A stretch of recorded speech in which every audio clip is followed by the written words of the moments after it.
السلام عليكم، ازيكم حبايبي؟ عاملين ايه؟ كل سنه وانتم طيبين، ان شاء الله تكونوا بخير وفي صحه وسعاده وكل حاجه كويسه وكل حاجه بخير معاكم ان شاء الله.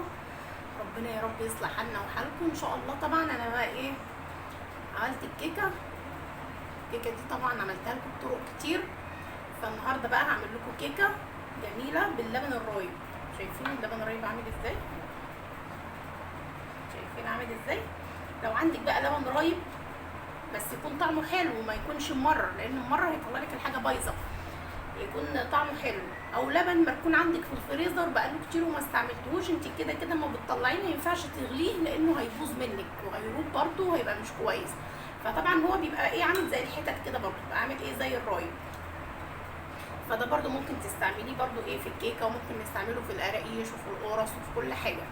فيعني احنا بنرميش حاجه، يعني كل حاجه لازم نستفاد بيها ونعمل بيها ايه، حاجه كويسه وحاجه تنفعنا وحاجه نظيفه في البيت نعملها ايه بايه، بطريقتنا احنا وباسلوبنا احنا، وشايفين احنا بنعمل حاجتنا ازاي. فاحنا طبعا ايه، حاجه مش هتنفع نشربها، ان تنفع تتعمل بيها حاجه تانية زي اللبن كده، نعمل بيها حاجه تانية، يعني هتنفع في اي حاجه ومش هتكون لا.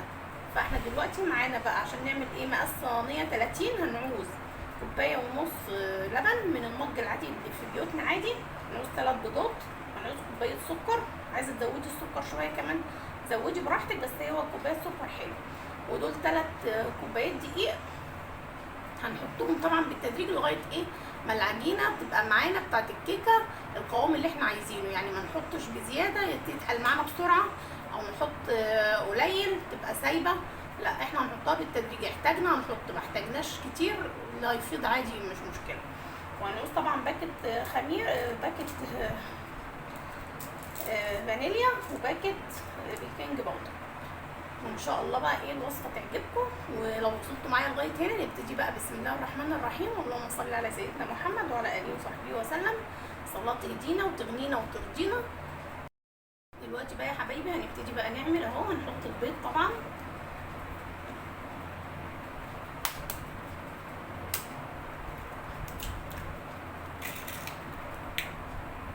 طبعا انت لو مش متاكده ان البيض حلو بتقومي عاملاه ايه لوحده في سلطانيه او في طبق تاني لوحده، لكن انا عارفه ان البيض كويس يعني لسه طازه، عشان كده ايه بعمله في ايه في البوله بتاعتنا على طول. دلوقتي طبعا هنضيف عليه بقى شويه ملح، لازم طبعا الملح في كل اكل بنعمله، شويه ملح كده، طبعا هنحط شويه خل حبه صغيرين كده، ما بيأثروش ولا بيبانوا خالص في الطعم. المعجنات لازم نحط عليها الخل. طبعا حطينا باكت الفانيليا، وطبعا هنحتاج ايه تاني، هنحتاج نحط معاهم السكر، يعني ايه السكر مع البيض احسن لما انت تضربيه مع بعض. لو عايزه بقى تحطي حته محسن اللي هو محسن جل حطي، بيديها برضو يعني خليها منفوشه وبتبقى حلوه يعني. مش عايزه تحطي مفيش اي مشكله، ما تحطيش عادي يعني، بس انا ايه هحط ايه حته صغيره كده تدي ايه قوام حلو ايه للكيكه، وهكمل ضرب برضو لغايه ايه ما تنعم معانا حلو كده. طبعا احنا بقى ضربناها اهو لغايه ما القوام بتاعها بقى جميل اهو، هنحط بقى معاها الزيت ونضربها برضو كمان شويه. طبعا احنا حطينا ايه نص كوبايه زيت بس.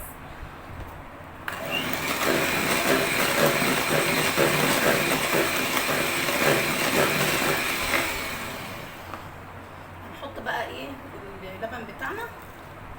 الكيكه بقى باللبن الرايب ده بتطلع تحفه في منتهى الجمال، بتطلع جميله جدا، وممكن تستعمليها بقى معاكي، ممكن تعملي بيها تورته، ممكن تاكليها كده عادي في منتهى الجمال، بتطلع خلاص ضربناهم بقى كلهم مع بعض كده. دلوقتي هنحط بقى ايه البيكنج باودر مع الدقيق واحده واحده كده، ونضرب واحده واحده كده حبه صغيره بحبه صغيره، والبيكنج باودر معاه. لازم البيكنج باودر نحطه مع الدقيق، يعني في وسط الدقيق كده، عشان لو حطيتيه لوحده فوق الوش هتلاقيه طار معاكي كده وانت ايه بتعملي بالمضرب، فايه خدي بالك برضو من الموضوع. دلوقتي بقى نكمل بقيه كميه الدقيق عشان لسه القوام عامل ازاي، عايز واحده واحده برضو نحط حبه حبه كده ونضرب بقى، نشوف بقى ايه القوام بتاعنا وايه نخلص ايه ضربها. شايفين القوام بقى عامل ازاي، واحنا بقى هو ده القوام اللي احنا عايزينه. شايفين جميل ازاي؟ دلوقتي بقى اللي ايه وصل معايا لغايه هنا يصلي بينا على النبي بقى، اللهم صل على سيدنا محمد وعلى اله وصحبه وسلم.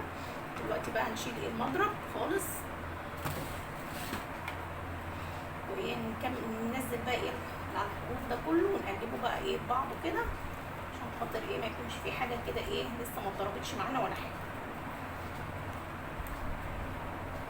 شايفين طالعه جميله ازاي والقوام جميل ازاي، يعني ايه ولا تقيل ولا خفيف ولا حاجه، يطلع معاكي بقى في منتهى الجمال. دلوقتي بقى هنصبها في الصينيه بتاعتنا ونشوف بقى هنعمل ايه.